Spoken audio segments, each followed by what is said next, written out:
Hello बच्चों, कैसे हैं आप लोग। उम्मीद करते हैं सब बढ़िया होंगे। चलिए हम आज आ गए हैं करंट इलेक्ट्रिसिटी के नेक्स्ट लेक्चर में। ओके, इस लेक्चर में जो है हम पढ़ने जा रहे हैं, आज कुछ क्वेश्चन सॉल्व करेंगे। सबसे पहले बात करते हैं कि हम लास्ट के लेक्चर में पढ़ा क्या था। हम लास्ट लेक्चर में हमने पढ़ा था कॉम्बिनेशन ऑफ रेजिस्टेंसेस क्या होता है।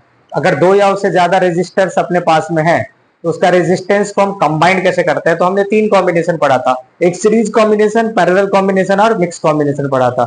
सीरीज कॉम्बिनेशन क्या होता है, पैरेलल कॉम्बिनेशन क्या होता है, मिक्स कॉम्बिनेशन हमने बताया था। सीरीज कॉम्बिनेशन होता है जिसमें करंट सेम होता है सारे रेजिस्टर्स के अक्रॉस। पैरेलल कॉम्बिनेशन देखा था हमने कि सभी रेजिस्टर्स के अक्रॉस जो है वोल्टेज सेम होता था बट करंट डिफरेंट होता था। मिक्स कॉम्बिनेशन सीरीज और पैरेलल का कॉम्बिनेशन था, यही पढ़े थे हमने। तो आज हम आगे कुछ क्वेश्चन सॉल्व करते हैं, बढ़िया क्वेश्चन है आईआईटी से रिलेटेड। एक क्वेश्चन है, कह रहा है कि the resistance of two conductors The resistance of two conductors in series is 40 ohm and their resistance becomes 7.5 ohm when connected in parallel. What are the resistances? का resistance का value क्या होगा। कह रहा है कि जब दो रेजिस्टर है, मान लिया हमने, सॉल्व करते हैं इसको कि let R1 and R2 are two resistances, दो रेजिस्टेंसेस है। ओके, कह रहा है first when connected in series, when connected in series, जब सीरीज में कनेक्ट करेंगे इसको तो कुछ इस टाइप से होगा ये, ठीक है। कनेक्ट करेंगे तो ये हो गया आपका ए बी, ये हो गया R1 और ये हो गया R2। जब सीरीज में करेंगे तो R इक्विवेलेंट का जो वैल्यू है वो आ जाएगा R1 प्लस R2। जो दे रखा है क्वेश्चन में कि जब दोनों को सीरीज में जोड़ते हैं तो इक्विवेलेंट रेजिस्टेंस कितना आता है, 40 ओम आता है। ये हो गया R1 प्लस R2 हो गया। This is equation number 1। Understand. अब कह रहा है कि जैसे दोनों को हमने क्या किया, पैरेलल में डाल दिया। कहां पे दिया हमने, पैरेलल में डाल दिया। क्वेश्चन पहले लिखिए, इसमें पैरेलल में डाल दिया। अब पैरेलल में डालने से क्या होगा, मिटाऊं मैं इसको क्या, हाँ, कहता है दोनों को पैरेलल में डालने से उसका इक्विवेलेंट रेजिस्टेंस जो है वो 7.5 ओम दे रखा है, हो जाता है। यानी कि नीचे ऊपर लिखेंगे हम व्हेन कनेक्टेड इन पैरेलल, जब दोनों को किस में कनेक्ट करते हैं, पैरेलल में, तो 1/r इक्विवेलेंट जो पैरेलल बोले तो कुछ ऐसे कनेक्ट हो जाएगा, नहीं होगा। ये हो गया R1 और ये हो गया R2। तो 1/r इक्विवेलेंट जो हो गया आपका, ये आ गया 1/r1 प्लस 1/r2, नहीं होगा। ये हो गया आपका, that is the R equivalent is equal to R1 R2 divided by कितना हो गया, R1 प्लस R2। अंडरस्टैंड। अब जो क्वेश्चन में दे रखा है, जो ये किसके बराबर हो गया, 7.5 ओम के बराबर। ओके, सो और हम जानते हैं कि R1 R2 और ये R1 प्लस R2 का वैल्यू कितना है, 40 है। तो कितना हो जाएगा ये 7.5 ओम। यानी कि ये R1 R2 का जो वैल्यू आ गया अपने पास में, ये आ गया 7.5 इंटू 40, यानी कि हो गया आपका 300 ओम आ गया आसपास। मतलब कि एक रिजल्ट तो हमारे पास R1 प्लस R2 का वैल्यू कितना आ गया था, 40, और ये R1 R2 का रिजल्ट आ गया आपका 300। ये हो गया आपका इक्वेशन नंबर 2। अब क्या करेंगे अपन, हमको निकालना है R1 R2 का वैल्यू क्या होगा। हमको क्या निकालना है, R1 और R2 का वैल्यू क्या होगा। कैसे कैलकुलेट करेंगे अपन इसको, पहले इसको पेस्ट कीजिए फिर मैं आगे बताता हूं इसको। तो गाइस, तो बेसिकली जो क्वेश्चन में कह रहा है कि R1 R2 का वैल्यू फाइंड आउट करना है, तो हमने क्या किया, उस रिजल्ट से पहले कहा था दोनों सीरीज में है तो R1 प्लस R2 40 हो गया। अब पैरेलल में है तो हमने 1/r इक्विवेलेंट इक्वल्स टू यहां से फार्मूला लगा के और हमने निकाल लिया R1 R2 का वैल्यू 300 ओम ले आया हमने।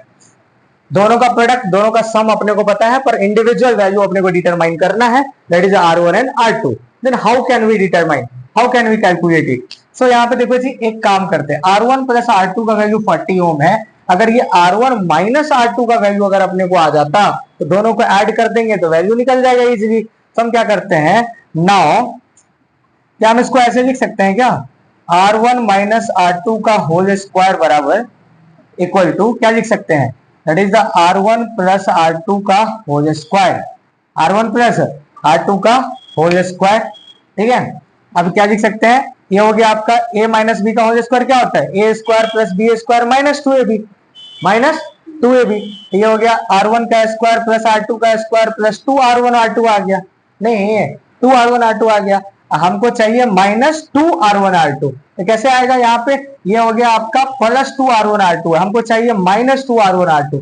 क्या करेंगे, एक काम करते हैं, इसमें माइनस 4r1 r2 कर देते हैं। सहमत है आप? एक बार फिर से बता दें, r1 माइनस r2 का whole square equal to r1 plus r2 का whole square minus 4r1 r2 लिख सकते हैं क्या? चेक कीजिए, r1 का a माइनस बी का होल स्क्वायर क्या होता है, a square plus B square minus 2ab, तो r1 का स्क्वायर प्लस r2 का स्क्वायर माइनस 2r1 r2 होगा। लेफ्ट साइड में इधर हो गया r1 का स्क्वायर प्लस r2 का स्क्वायर प्लस 2r1 r2 होगा। इधर अपने को है माइनस 2r1 r2, इधर आया अपने को प्लस 2r1 r2, तो क्या होगा, अपने को बैलेंस करना है ना, हम क्या करेंगे, होता माइनस r1 r2 लिख दिया हमने, 4r1 r2 लिख दिया। इससे क्या हुआ, ये जो प्लस 2 था इसमें से 4 में से 2 गया तो कितना हो गया, माइनस 2 बचा, यानी कि दोनों साइड LHS RHS बराबर हो गया, इक्वल हो गया। It means this is a formula here.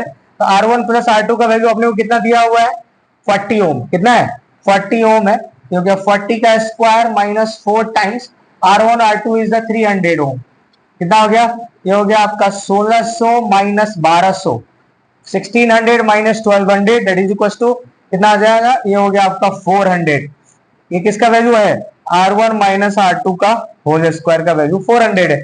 It means r1 minus r2 का जो वैल्यू है वो किसके इक्वल हो जाएगा, root under 400, this is the 20 ohm. कितना आ गया, 20 ओम आ गया। नहीं आया क्या, यानी कि अपने को देखा मैंने इधर कि r1 माइनस r2 का वैल्यू कितना आ गया, 20 ओम आ गया, और r1 प्लस r2 का वैल्यू कितना है, 40 ओम है। नहीं है क्या, अगर मैं दोनों को ऐड करता हूं तो ये r2 से r2 क्या आ जाएगा, cancel out, that is 2r1 is equal to 60 ओम।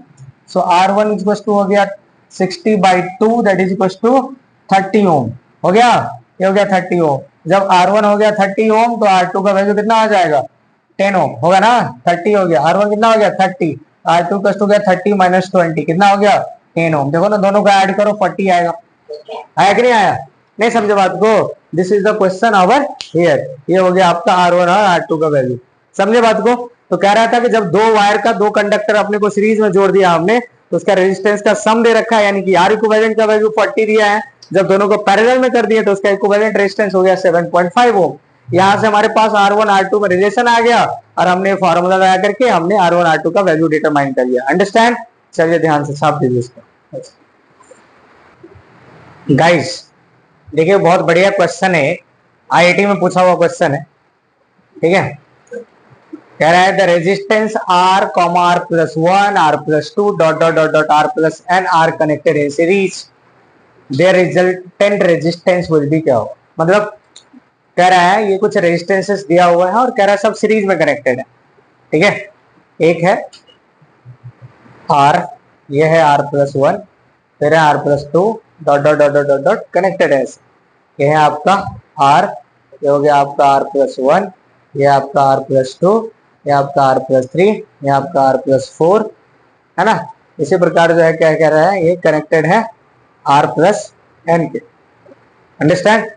अब कह रहा है कि बताइए इसमें से इक्विवेलेंट रेजिस्टेंस क्या होगा। हम जानते हैं कि जब सीरीज में रेजिस्टेंस होता है तो इक्विवेलेंट रेजिस्टेंस का फॉर्मूला क्या होता है, सभी इंडिविजुअल का सम, यानी कि R प्लस कितना हो जाएगा, R प्लस 1 प्लस कितना हो जाएगा, R प्लस 2 प्लस कितना हो जाएगा, R प्लस 3, फिर हो गया dot dot dot dot dot dot dot plus कितना हो गया, R प्लस n के बराबर। नहीं हुआ क्या, R प्लस n के बराबर। अब इसको हम सम कैसे करेंगे, तो ये देखिए जी, यहाँ पे ये कुछ एक सीरीज टाइप का बन रहा है। कौन सा सीरीज है, मैथमेटिक्स में आपने पढ़ा हुआ एपी जीपी है ना, इसमें देखिए तो कौन सा सीरीज है, एपी में। क्या एपी क्या होता है, जब दो कंसेक्यूटिव टर्म का अगर डिफरेंस करते हैं, तो सेकंड टर्म में से फर्स्ट टर्म कीजिए, अगर दोनों का कॉमन डिफरेंस अगर सेम आता है तो क्या कहा जाता है, वो एपी में होगा। दिस माइनस दिस करेंगे तो 1 आएगा, R2 plus R plus 2 plus minus करेंगे R प्लस 1 तो भी 1 आएगा। नहीं समझे। तो यहाँ से अगर हम देख रहे हैं कि यहाँ पे कॉमन डिफरेंस जो है CD का वैल्यू कितना है, 1 है। इट मींस ये सीरीज किसमें है, सीरीज जो है इज इन एपी, किसमें, ये एपी में। तो क्या एपी में सम का क्या फॉर्मूला होता है? What is the formula of sum? S बराबर क्या फॉर्मूला होता है? That is n by two into क्या होता है?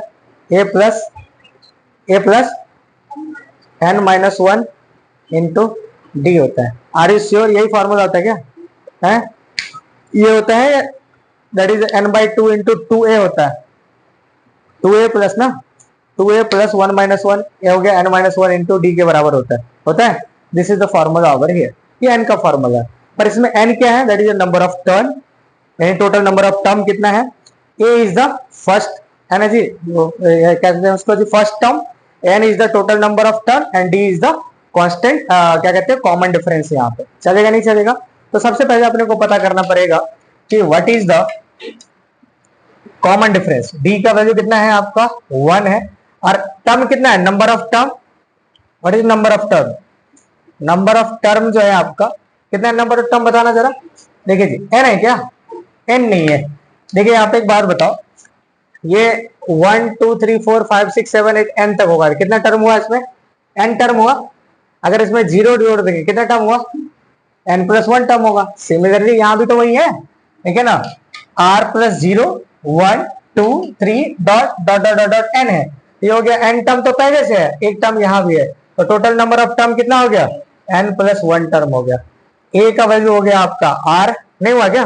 d का वैल्यू अपने को पता हो गया, यानी कि अपन यहां से अगर फॉर्मूला लगाते हैं, दिख रहा है क्या उसमें वीडियो में? दिख रहा है? तो s इज इक्वल टू हो जाएगा, that is n plus one divided by two, two into R होगा, टू इंटू आर, यहाँ पे हो गया प्लस n के जगह पे क्या हो जाएगा? n plus one minus one into D का वैल्यू हो गया 1। So this result is the n plus one by two into this is the 2r plus n plus minus one, कितना हो गया आपका? That is n over here. चलेगा नहीं चलेगा? ये हो गया। अब क्या कर सकते हैं अपन इसमें, जरा गौर से सुनिएगा। देखिए, अगर आप इसमें से 2 कॉमन करते हैं, 2r प्लस n है, अगर 2 कॉमन करते हैं तो क्या हो जाएगा? That is n plus one by two into, अगर 2 कॉमन कीजिएगा तो कितना हो जाएगा? r plus n by to होगा ना। देखिए ये हो गया आपका, 2 से 2 कैंसल आउट, 2 से 2 क्या हो गया? Cancel out. ये हो गया n plus one into r plus n by two. देखिए कौन सा ऑप्शन है इसमें? Option number n plus one into R plus n by two, option number 1 जो है आपके करेक्ट आंसर है। समझ में आया नहीं आया? क्या किया हमने? सबसे पहले कॉमन डिफरेंस पता किया, हमने सम का फॉर्मूला लगा दिया, उसके बाद सारा वैल्यू को हमने सब्स्टिट्यूट कर दिया और आंसर आ गया हमारा। अंडरस्टैंड? साफ दीजिए, दिख रहा है यहाँ तक? ओके, चलिए गाइस, यहाँ पे एक नेक्स्ट क्वेश्चन दिया हुआ है। क्वेश्चन ऐसा है कि ये 3 रेजिस्टेंस है, देख रहे हैं, ये आपको एक वायर से कनेक्टेड है, बट यहाँ पे क्वेश्चन में क्या किया गया, यहां से एक वायर से शॉर्ट कर दिया गया इसको, देख रहे हैं, इसको करते हैं शॉर्ट सर्किट। क्या कहते हैं? Short circuit. जानते हैं शॉर्ट सर्किट क्या होता है? क्या होता है short circuit? Potential difference zero हो जाता है वायर में। शॉर्ट सर्किट क्या होता है? ओपन सर्किट क्या होता है अपन समझते हैं आज थोड़ा पहले, फिर इस क्वेश्चन पे आते हैं। देखिए, जो शॉर्ट सर्किट का मतलब होता है एक सिंपल वायर जिसके हर एक पॉइंट पे पोटेंशियल डिफरेंस पोटेंशियल क्या होता है जी? सेम होता है। हर एक पॉइंट पे पोटेंशियल क्या होता है? सेम होता है। और दो टर्मिनल के बीच का जो पोटेंशियल डिफरेंस अगर जीरो आ जाता है, वोल्टेज का डिफरेंस अगर जीरो आ जाता है, तो उसको हम लोग क्या कहते हैं जी? शॉर्ट सर्किट कहते हैं। आई बात समझ में? हमने शॉर्ट कर दिया इसको, यानी कि ए है और ये क्या है? बी है, ये हो गया आपका बी। तो कहने का मतलब जो पोटेंशियल ए का होगा वही पोटेंशियल किसका होगा? बी का होगा। That's why VA minus VB का वैल्यू कितना हो गया? जीरो हो गया। इट मीन्स एवरी पॉइंट पर जो पोटेंशियल है वो क्या हो गया जी? सेम हो जाएगा। इसको कहते हैं हम लोग शॉर्ट सर्किट। क्या कहते हैं? शॉर्ट सर्किट कहते हैं। ओपन सर्किट मतलब ऐसा सर्किट जिसमें करंट पास ही नहीं करेगा। ओपन सर्किट मतलब क्या? देखिए यहाँ पे ओपन सर्किट का मतलब हो गया कि एक स्विच है, ये क्या? ये स्विच है। अभी देखिए यहाँ पे एक टर्मिनल ए है और टर्मिनल बी है। अब इस टर्मिनल से करंट आया, पर यहाँ पे स्विच क्या है? ओपन है। स्विच क्या है? ओपन है। तो करंट जाएगा क्या इधर? नहीं जाएगा। इसलिए इसको कहते हैं ओपन सर्किट। बहुत बच्चे कंफ्यूज करते हैं, what do you mean by the open? On या ऑफ का मतलब क्या होता है? अगर सर्किट ऑन है इसका मतलब क्या है? ऑफ है या ओपन है? क्लोज है। क्लोज है मतलब स्विच ऑन है। स्विच ऑन का मतलब है सर्किट क्या है? क्लोज है। स्विच क्या है? क्लोज है। इसका मतलब सर्किट क्लोज है, करंट पास कर रहा है, इसलिए स्विच ऑन हो गया। ऑफ का मतलब क्या है? करंट पास नहीं कर रहा, ओपन है, ओपन मतलब खुला है, बात समझ में आ रही है, इसको कहते हैं ओपन सर्किट और क्लोज सर्किट। अगर सर्किट क्या है, देख रहे हो, सर्किट अगर बंद है तो ये क्या कह जाएगा, ऑन, क्या कह जाएगा, ऑन, तो it is the close circuit कहते हैं उसको। अगर ये खुला हुआ है इसको क्या कहेंगे, ओपन सर्किट, अब उसमें करंट पास नहीं करेगा, बात समझ में आ रही है। तो बहुत बच्चे कंफ्यूज होते हैं ऑन या ऑफ में। ऑन का मतलब क्या होता है, ओपन सर्किट, क्या होता है, open circuit, on sorry open circuit होता है। ऑन का मतलब होता है क्लोज सर्किट, ऑन का मतलब क्या होता है, क्लोज सर्किट। स्विच ऑन है मतलब क्या हो गया, क्लोज, यहाँ पे सर्किट क्लोज होगा। अगर स्विच ऑफ है मतलब ये है ओपन सर्किट, मतलब सर्किट खुला हुआ है, करंट पास नहीं कर रहा होगा। शॉर्ट सर्किट में क्या है, हर एक पॉइंट पे पोटेंशियल सेम होगा, हर एक पॉइंट पे पोटेंशियल सेम होगा, एवरी पॉइंट पे। इसी प्रकार आ जाते हैं इस क्वेश्चन में अपन, ऊपर में क्वेश्चन क्या है, देखिए थोड़ा ध्यान से, गौर से। इस क्वेश्चन में है यहाँ पे, this is a terminal A, this is a terminal B. अब तीन रेजिस्टेंस ऐसे कनेक्टेड है कि यहाँ पे देखिए जी, ये जो पॉइंट आपको दिख रहा है ये इसे शॉर्ट कर दिया इस पॉइंट पी को। मैं मान लेता हूं कि ये टर्मिनल है पी और ये टर्मिनल है स्मॉल क्यू, चलेगा, तो हो गया पी क्यू। अब देखिए यहाँ से ये पॉइंट मैंने कहा कि ये शॉर्ट है, यानी कि ये सिंपल वायर है, सिंपल वायर में हर जगह पे पोटेंशियल क्या होगा, सेम होगा। हमको निकालना है ए और बी के बीच में, क्वेश्चन सॉल्व करने, ए और बी के बीच में। हमने क्या कहा, यहां से ए से हमने क्या किया है, कनेक्ट कर दिया है शॉर्ट सर्किट वायर को, तो जो पोटेंशियल ए का होगा वही पोटेंशियल किसका होगा, क्यू का होगा, क्योंकि शॉर्ट है वहां पे। तो जो पोटेंशियल ए का होगा वही पोटेंशियल किसका होगा, क्यू का होगा। और यहाँ पे बी टर्मिनल से हमने शॉर्ट कर दिया है पॉइंट पी को, यानी कि जो पोटेंशियल बी का होगा वही पोटेंशियल पी का होगा, जो पोटेंशियल बी का होगा वही पोटेंशियल पी का होगा। तो बी और पी क्या है, यहाँ पे सेम पोटेंशियल हो गया, अंडरस्टैंड। अब देखिए यहाँ से ए, टर्मिनल ए और टर्मिनल बी, ए से बी के बीच में देखिए जरा ध्यान से, तो ए से पी के बीच में कितना रेजिस्टर है, एक रेजिस्टर है, ये हो गया आपका एक रेजिस्टर, ऐसे आ गया, बहुत इजी मेथड है। अब देखिए पी और क्यू के बीच में, पी और क्यू के बीच में कितना रेजिस्टर है, एक रेजिस्टर है, ये हो गया आर का, आर का। और देखिए यहाँ पे क्यू और बी के बीच में कितना रेजिस्टेंस है, क्यू और बी के बीच में एक रेजिस्टेंस है आर का। अब ये तीनों किसमें आ गया, पैरेलल में, तीनों किसमें आ गया, पैरेलल में, पैरेलल में आ गया। तो 1/r इक्विवेलेंट हम जानते हैं, 1/r plus 1/r plus 1/r हो जाएगा। एलसीएम लेंगे तो ये r हो गया, ये हो गया 3, यानी कि 1/r इक्विवेलेंट। तो r इक्विवेलेंट का जो वैल्यू आ गया वो आ गया अपने पास में r/3। नहीं समझे, समझे या नहीं समझे। तो जब भी कभी इस टाइप का शॉर्ट सर्किट क्वेश्चन देगा तो आप पोटेंशियल मेथड का इस्तेमाल करें। इसको कौन सा मेथड कहते हैं, पोटेंशियल में। आइडेंटिफाई कर लें कि किस किस का पोटेंशियल सेम होगा, किस किस टर्मिनल का पोटेंशियल सेम होगा।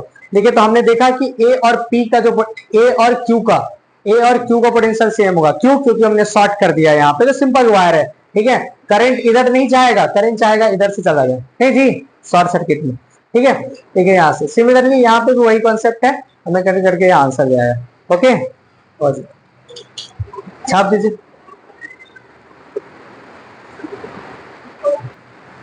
हाँ गाइस, एक क्वेश्चन दिया हुआ है ऐसे, यहाँ पे एक क्वेश्चन सॉल्व कर रहा है, आपको कह रहा है कि इक्विवेलेंट रेजिस्टेंस बताओ एक्स और वाई के बीच में क्या होगा, है ना।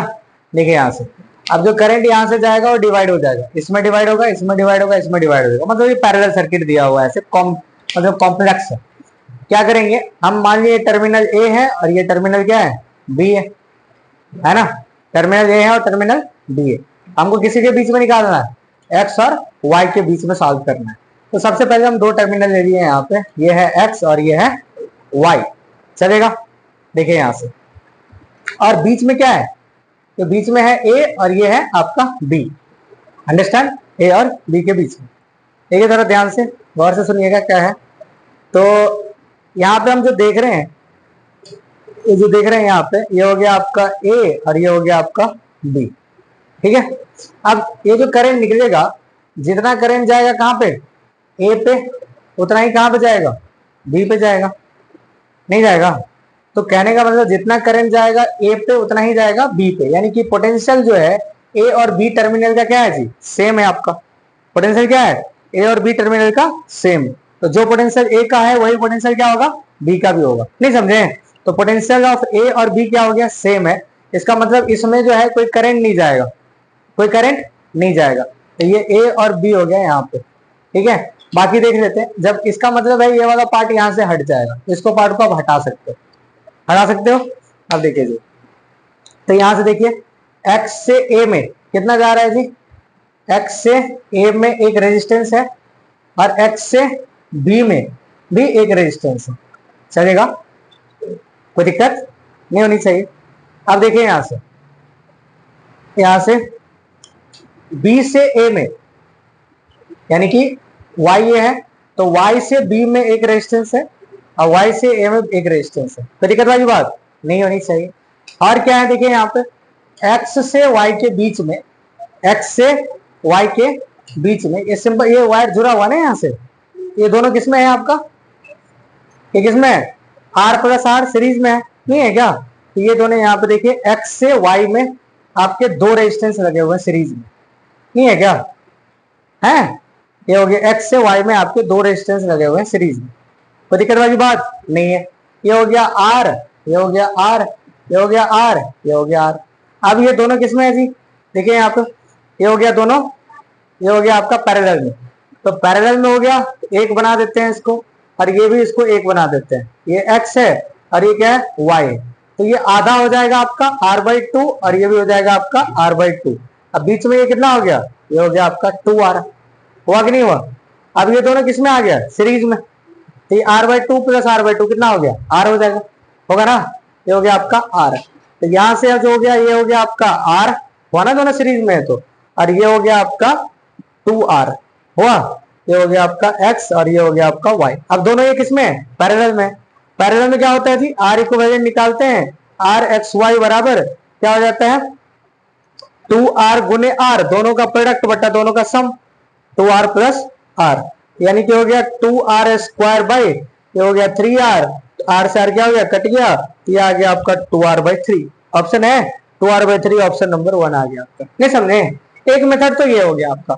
दूसरा मेथड होता है व्हिटस्टोन ब्रिज, जो अभी हमने नहीं पढ़ा है, आगे जाकर के हम उसके बारे में पढ़ेंगे। ये हो गया आपका पोटेंशियल मेथड। कौन सा मेथड है, पोटेंशियल मेथड। व्हिटस्टोन ब्रिज ये होता है कि अगर ये दोनों का रेशियो, आर्म का रेशियो अगर बराबर हो गया तो ये बीच का जो पार्ट है, ये वाला पार्ट को आप क्या कर सकते हैं, हटा सकते हैं। क्या कर सकते हैं, हटा सकते हैं, और ये सिंपल आपका बन जाएगा दो रेजिस्टेंस, दो इधर दो इधर, r/2 r/2 r/2, नहीं होगा क्या, तीनों पैरेलल में हो जाएगा, ये हो जाएगा 3r/2 हो जाएगा इसका आंसर, नहीं होगा क्या। तो सिंपल इसका डायरेक्ट आंसर आ जाएगा, ठीक है। तो अभी मैंने वही कहा कि अगर यहाँ पे दोनों का टर्मिनल का पोटेंशियल सेम हो जाए, ए और बी का, देख रहे हैं ना इससे, तो इसको हम हटा सकते हैं। क्या कर सकते हैं, इसको हटा सकते हैं, इसको बाहर निकाल दीजिएगा। तो शॉर्ट फॉर्म में मेथड नंबर 2 जो हो जाएगा इसका, आप इसको हटा दीजिएगा तो ये बन गया दोनों के दोनों सीरीज में। कैसे बन गया, दोनों के दोनों सीरीज में, ये भी सीरीज में आ गया और ये भी सीरीज में आ गया, दो वो, नहीं हुआ क्या, ये हो गया। तो ये हो गया आर आर, ये हो गया आर आर, ये भी आर आर है, ये हो गया आपका 2r 2r और 2r, ये कितना हो गया, तीनों किसमें है, सीरीज में, पैरेलल में आ गया, तीनों किसमें आ गया, पैरेलल में आ गया। तो इसका क्या हो जाएगा, ये हो जाएगा आपका, तीन को है ना तो उतना से डिवाइड हो जाएगा, तो r इक्विवेलेंट हो जाएगा 2r/3, नहीं होगा क्या। अगर ये r होता तो r/3 होता, अब ये 2r है तो 2r/3, एक ही लाइन में क्वेश्चन का आंसर बन गया, नहीं बन गया, नहीं समझे, ये हो गया आपका, अंडरस्टैंड। तो this is a method over here जिसको आपको सॉल्व करना है, कोई दिक्कत नहीं होनी चाहिए, ठीक है। अब फिर अपन नेक्स्ट क्लास में पढ़ेंगे इलेक्ट्रिकल नेटवर्क। क्या पढ़ेंगे, इलेक्ट्रिकल नेटवर्क क्या होता है, जिसके बारे में अपन डिस्कस करेंगे। कोई डाउट यहाँ तक नहीं होनी चाहिए, साफ दीजिए इसको गाइस। मिलते हैं फिर अपन नेक्स्ट क्लास में, ठीक है। सी यू अराउंड, टेक केयर।